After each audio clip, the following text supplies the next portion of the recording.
हम जब भी कोई पुस्तक पढ़ते हैं तो सबसे महत्वपूर्ण उसका सारांश होता है, क्योंकि मन की जिज्ञासा को समाधान से शांत किया जा सकता है। मेरे हिसाब से रियल रिच एक अवधारणा है जो हर एक मिडिल क्लास को सबसे पहले मन से अमीर बनना सिखा रही है। किसी भी लक्ष्य को हासिल करने से पहले मन को तैयार करना पड़ता है, तब जाकर आप उस लक्ष्य को पाने के लिए मेहनत करते हैं। असल बात यह है कि वो मन ही है जो हमें फेक रिच या रियल रिच बनाता है। यहाँ भी कुछ ऐसा ही है। पहले फाइनेंशियल प्लानिंग के लिए अपना मन बनाइए, उसके बाद फाइनेंशियल प्लानिंग के प्रत्येक भाग को गहराई से समझने के बाद आपके अंदर अपने आप रियल रिच की मानसिकता विकसित होने लगेगी।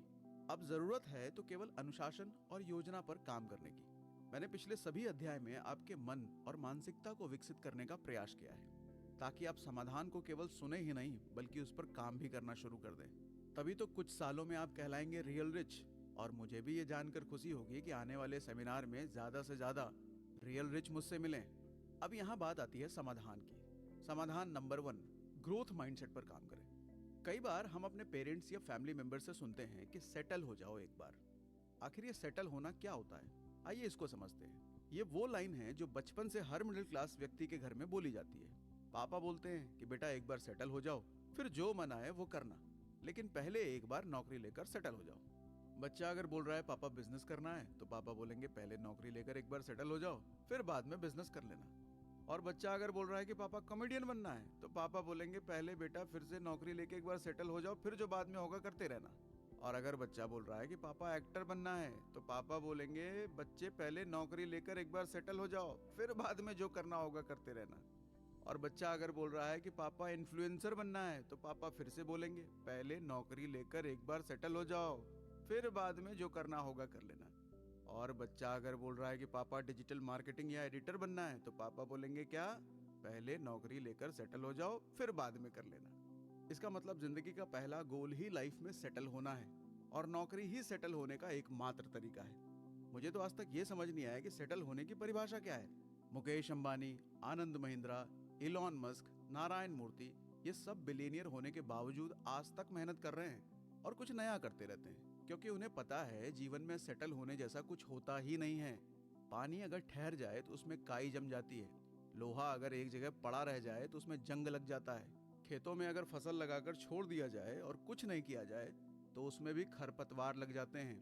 यानी कि नेचर का एक नियम है, जब भी कोई चीज सेटल हो जाती है तो वो सड़ने लग जाती है। इंसान कभी सेटल होने के लिए बना ही नहीं है। मेरे हिसाब से हमारा माइंडसेट ग्रोथ माइंडसेट होना चाहिए, ना कि सेटल माइंडसेट। मेरे स्कूल का गीत मुझे आज भी याद आता है। कुछ पंक्तियां आपको बताता हूँ। जीवन में कुछ करना है तो मन के हारे मत बैठो, आगे आगे बढ़ना है तो हिम्मत हारे मत बैठो। चलने वाला मंजिल पाता, बैठा पीछे रह जाता। ठहरा पानी सड़ने लग जाता, बहता निर्मल हो जाता। पाँव दिए चलने के खातिर, पाँव पसारे मत बैठो। आगे आगे बढ़ना है तो हिम्मत हारे मत बैठो। मेरी राय में यदि आपके पेरेंट्स ऐसा नहीं बोलते हैं और आपको आजादी दे रहे हैं, तो मेरे भाई बिल्कुल मत चूकना। अवसर को भुना लेना, क्योंकि आप किस्मत वाले हैं। लेकिन आपके पेरेंट्स सेटल हो जाओ एक बार बोलते हैं, तो उन्हें एक बार ये ऑडियो बुक जरूर सुनवा देना। क्या पता आपकी भी किस्मत खुल जाए। और मुझे पूरी उम्मीद है कि आप इस समाधान से रियल रिच बनने का सफर जरूर तय करेंगे। समाधान number 2, your mindset is game changer.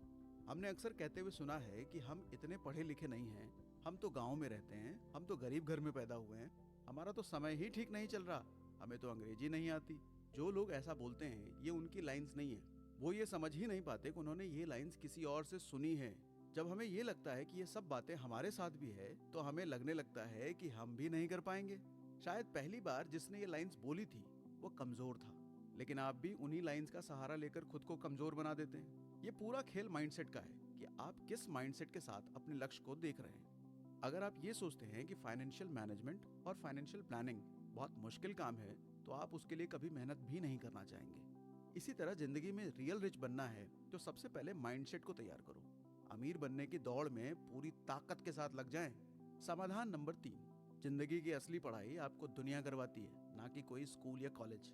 एक बच्चा जो बचपन से ही पिताजी के साथ बिजनेस में उनका साथ देता है और साथ ही साथ पढ़ाई भी करता है। दूसरी ओर उस समय बाकी के बच्चे केवल स्कूली शिक्षा ले रहे होते हैं।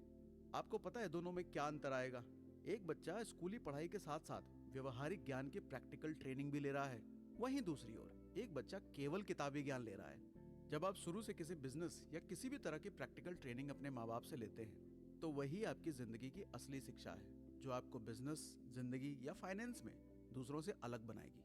माता पिता द्वारा बच्चों को अर्निंग, सेविंग और इन्वेस्टमेंट की शिक्षा शुरुआत से ही दी जानी चाहिए ताकि जब वो कमाने लायक हो जाएं तो रियल रिच बनने की यात्रा पहले दिन से ही शुरू करें। आज भी देश में युवाओं को 25 से 30 साल के बाद ही फाइनेंशियल प्लानिंग की अहमियत समझ में आती है, जो कि मेरे हिसाब से गलत है। आपको एक बात जानकर हैरानी होगी कि व्यापारी अपने बच्चों को शुरुआत से ही बिजनेस के गुण सिखाते हैं ताकि वो बड़ा होकर एक अच्छा जीवन जी सके। बच्चों को पैसे का महत्व आपको उनकी छोटी उम्र से ही सिखा देना चाहिए। कई बार पेरेंट्स पैसे से संबंधित बातों को बच्चों के सामने करना गलत मानते हैं, जबकि ये बात बिल्कुल गलत है। आप भी अगर यही गलती कर रहे हैं तो आज से खुद में सुधार लाएं। बच्चों में रियल रिच की मानसिकता को पनपने का अवसर दें। यही जीवन की असली शिक्षा है जो आपको और आपके परिवार को समृद्ध बनाएगी। अब समाधान नंबर 4, फाइनेंशियल सिक्योरिटी के लिए काम कीजिए। कई लोग जॉब सिक्योरिटी के बारे में सोचते हैं, जबकि आपको अपनी मंजिल फाइनेंशियल सिक्योरिटी से मिलेगी। मिडिल क्लास व्यक्ति को हर चीज फिक्स चाहिए, फिर चाहे वो जॉब हो, सैलरी हो, वर्किंग आवर्स हो। इसके हिसाब से यदि ऐसा नहीं है तो जिंदगी में रिस्क है। ये लोग कभी रिस्क लेना ही नहीं चाहते। ये रिच बनना तो चाहते हैं लेकिन केवल दिखावा करने के लिए। ये लोग मालिक बनना चाहते हैं लेकिन रिस्क नहीं लेना चाहते। इनकी चाहत और इनके एक्शन में जो अंतर है वही इन्हें फेक रिच बना देती है। ये लोग जो भी कमाते हैं उसे अपनी जरूरतों, दिखावे और इच्छाओं पर खत्म कर देते हैं। यदि हम अपनी प्रायोरिटी पैसे कमाने और कमाए हुए पैसे से खर्चा करने से हटाकर वित्तीय रूप से स्वतंत्र होने की तरफ कर दें तो हमारी पूरी जिंदगी बदल सकती है। फाइनेंशियल सिक्योरिटी का मतलब है कि आप पैसों की जरूरत को लेकर अपने आप को सुरक्षित महसूस करें। जैसे आपके घर की सिक्योरिटी एक सिक्योरिटी गार्ड करता है, ठीक उसी तरीके से आपका पैसा आपकी जिंदगी को सुरक्षित बना देता है। आपके बैंक और निवेश के रूप में आपके पास इतने पैसे होने चाहिए कि यदि आने वाले कई महीनों तक आपकी रेगुलर इनकम बंद भी हो जाए तो घर के जरूरी खर्चे आराम से चलते रहें। यह सोचना ना पड़े कि अब घर चलाने के लिए पैसे का इंतजाम कैसे होगा। यही तो है वित्तीय सुरक्षा।